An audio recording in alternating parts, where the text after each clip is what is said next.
সুপ্রভাত বন্ধুরা, কেমন আছো তোমরা সবাই? আশা করছি প্রত্যেকে ভালো আছো, আমরাও ভালো আছি। আজকে হচ্ছে শনিবার আর এখন বাজে সকাল 10টা। এখন থেকে ভিডিওটা শুরু করছি। শনি রবিবার আমাদের সবারই একটু দেরি করে ঘুম থেকে ওঠা হয়, যেহেতু সারা সপ্তাহ সকাল 6টার সময় ঘুম থেকে আমাদের দুজনকেও উঠতে হয়। আর ছোটো মেয়ে তো উঠবেই, কারণ ও তো স্কুলে যায়। আর বড় মেয়ের তো ডেতে স্কুল, সেই জন্য আমাকে সকালবেলাই উঠে যেতে হয়। তো যাই হোক, এখনও ওদের ব্রেকফাস্ট হয়নি। জাস্ট ফ্রেশ হয়ে একটুখানি বসলাম আমি, আর ওকেও ফ্রেশ করিয়ে দিয়েছি। এক্ষুনি আন্টি চলে আসবে। যেহেতু আজকে শনিবার আর পরীক্ষা যেহেতু সামনেই রয়েছে, সেজন্য শনিবার রবিবার পড়াতে আসে, নয়তো সোম থেকে শুক্র পর্যন্তই পড়ানো থাকে, মানে পড়া থাকে। আর এই যে ছোট মেয়েকে সুজি খাওয়াবো, সেই জন্য সুজি করে নিচ্ছি। আর ও না দুধ দিয়ে সুজি একদম পছন্দ করে না, তো ছোটোবেলা থেকেই। তো ছোটোবেলাতেও না, যখন আমি সুজি করতাম আর আমি যদি দুধ অ্যাড করতাম, ও না কীভাবে বুঝে যেত, ওটা খেতে চাইতো না।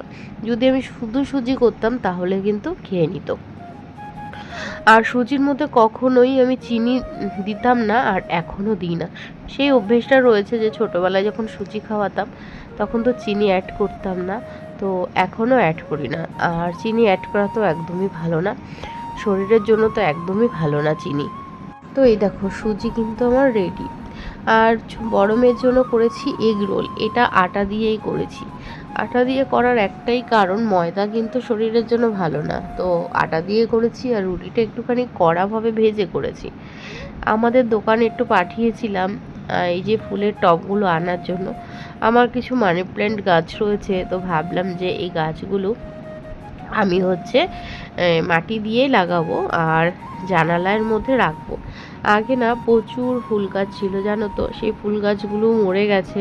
আমার কাছে গোলাপ গাছও ছিল, আমি জানি না, হয়তো যত্নটাই হয়তো বুঝতে পারিনি কিভাবে করব কোন গাছের। তো সবার যত্ন তো একই না, গোলাপ গাছের একরকম যত্ন, মানি প্ল্যান্ট গাছের একরকম যত্ন, তারপরে নানান রকম ফুল গাছেরই মানে প্রত্যেকটা গাছেরই, ফুল গাছ বলে না, প্রত্যেকটা গাছেরই এক এক রকম যত্ন থাকে। তো দেখবে আমার ছাদে কত টব রয়েছে, আরও তো টব তো একে তাকে দিয়ে দিয়েছি। তো আর এই দিকে দেখো, আমাদের জামা কাপড় মেলা ছিল, আর আমি মেয়েকে বলেছিলাম জামা কাপড়টা তুলে নিয়ে আসতে, আর ও তুলতে গিয়ে যে গেঞ্জিটা পরে রয়েছে সেটাও আমাকে গিয়ে একবারও বলেনি। আমি ছাদে এসে দেখতে পেলাম গেঞ্জিটা পরে আছে, নতুন গেঞ্জি, জানো তো। যাই হোক, ওটা আবার আমি ধুয়ে দেবো। আর এই যে অ্যালোভেরা গাছটা দেখছো, এটা হচ্ছে আমার বড় মেয়ের ফার্স্ট আন্টি আমাকে দিয়েছিল, মানে প্রথম যে আন্টি ছিল সেই আন্টি আমাকে দিয়েছিল। গাছটা কত সুন্দরভাবে বড় হয়েছে, আর বাকিগুলো সব কিন্তু মরে গেছে। এই যে ফুলের টবগুলো দেখতে পাচ্ছ, আমার যে গাছ ছিল অনেক, তারই ফুলের টবগুলো রয়েছে, গাছগুলো মরে গেছে, মাটিগুলো রয়ে গেছে। তো সেখান থেকেই মাটি নিয়ে আমি আর কি ফুলে এই গাছ লাগাবো। তো এই দেখো, মানি প্ল্যান্ট গাছ লাগানো হয়েছে। তো ভেতরে, মানে ঘরের ভেতরে তো গাছ রয়েছে, মানি প্ল্যান্ট গাছ রয়েছে, কিন্তু আমি ভাবলাম একটুখানি বাইরে দিলে একটু ভালো করে বাড়বে আর কি। যেহেতু একটা গাছের জন্য রোদ্দুরও দরকার আছে, বৃষ্টিরও দরকার আছে, মানে আলোরও দরকার আছে, তো সেই জন্য বাইরে দিলাম। যে কোনো গাছের সৌন্দর্যই আলাদা। তো যাই হোক, জামা কাপড় কাচতে চলে আসলাম। আর প্রত্যেক দিন না এত এত জামা কাপড় হয় যে প্রত্যেক দিনই কিন্তু ওয়াশিং মেশিনটা চালাতে হয়।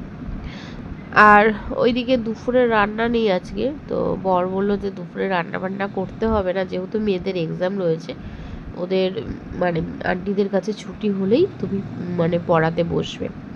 আর আমি যদি পড়াতে বসি তাহলে রান্নাটা কি করে করব। তো সেটা বুঝেই আমাকে বলেছে যে রান্না করতে হবে না, ওদেরকেই পড়াও। তো সেই জন্য এই জামা কাপড়গুলো কাচা হয়ে গেলেই কিন্তু আমার কাজ মোটামুটি শেষ। তারপরেই কিন্তু স্নান করে ওদেরকে পড়তে বসাবো। আর বর সকালবেলা ব্রেকফাস্ট করে যায়নি, ওর একটা প্রবলেম যে সকালবেলা কিছুই খেতে চায় না, ওর খিদে নাকি 12টার পরে পায়, সরি। তো 12টার পর তো আর বাড়িতে থাকে না, 12টার পর তো দোকানে থাকে। তো আমার স্নান হয়ে গেছে, এখন ওদেরকে পড়তে বসাবো, সন্ধেবেলায় দেখা হচ্ছে। তো এখন হচ্ছে সন্ধে, আর ছোটো মেয়ে বলল কি যে এরকমভাবে জল দিয়ে জল জল করে ম্যাগি খাবে, আর বড় মেয়ে বলল আর কি ম্যাগি ভাজা খাবে। তো এই দেখো ওর বড় মেয়ের জন্য ম্যাগি হচ্ছে সেদ্ধ বসিয়ে দিয়েছে, আর এখানে সব কিছু রয়েছে। তার মধ্যে না আমার কাছে ফোন এসেছে, আমি পুরো ম্যাগি আর কি ভাজাটা দেখাতেই পারলাম না, কারণ বোন ফোন করেছিল, বোনের সাথে কথা বলছিলাম। আর ওইদিকে ভুলেই গেছি যে ম্যাগিটাকে শেয়ার করার জন্য। তো যাই হোক, আজকের ভিডিওটা না এই পর্যন্তই রাখছি। সবাই খুব ভালো থেকো, তোমাদের সাথে দেখা হবে আমার নেক্সট ভিডিওতে। আর একটা কথা আমি বুঝতে পারি না, যারা আমার পরিচিত তারা আমাকে এসে বলে জানো তোমার ভিডিও দেখি, আর যারা আমার আত্মীয় তারা চুপি চুপি কেন ভিডিও দেখে, আবার বলে না না আমি তো ভিডিও দেখিই না। ভিডিও দেখবেও আবার অস্বীকারও করবে, কিন্তু আমি তো সব বুঝতে পারি, জানতে পারি।